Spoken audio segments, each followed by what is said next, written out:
હોટલમાં પીતા પાના રૂપિયા વડે હારજીતનો જુગાર રમતા 8 ઇસમોને ઝડપી પાડતી ગણનાપાત્ર કેસ શોધી કાઢતી વડોદરા શહેર PCB.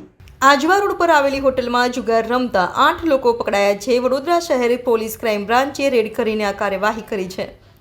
Police commissioner Shri Narsinh કુમારની સૂચના પર પોલીસ ઇન્સ્પેક્ટર સીબી ટંડેલની ટીમે આ કાર્યવાહી કરી હતી।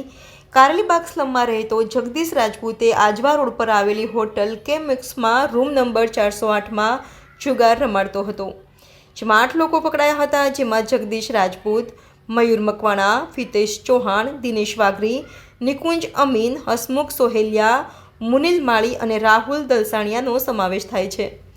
પોલીસે જુગાર રમતા 8 લોકોને પકડી પાડ્યા છે। તેમની પાસેથી રૂપિયા 17,740, 5 મોબાઈલ ફોન, 4 વાહનો અને જુગાર રમવા માટેનો સામાન કબજે કર્યો છે। આરોપીઓ સામે જુગાર ધારા હેઠળ ગુનો નોંધવામાં આવ્યો છે અને વધુ તપાસ ચાલી રહી છે। પોલીસ કમિશનરે જુગાર રમતા લોકો સામે કડક કાર્યવાહી કરવાની સૂચના આપી છે। પોલીસે જણાવ્યું કે જુગારની પ્રવૃત્તિને નાબૂદ કરવા માટે વધુ કાર્યવાહી કરવામાં આવશે। આપણે જોયું કે પોલીસે વડોદરામાં જુગાર રમતા લોકો સામે સખત કાર્યવાહી કરી છે। આવા ગેરકાયદેસર કામો કરતા લોકો સામે પોલીસ કડક કાર્યવાહી કરશે।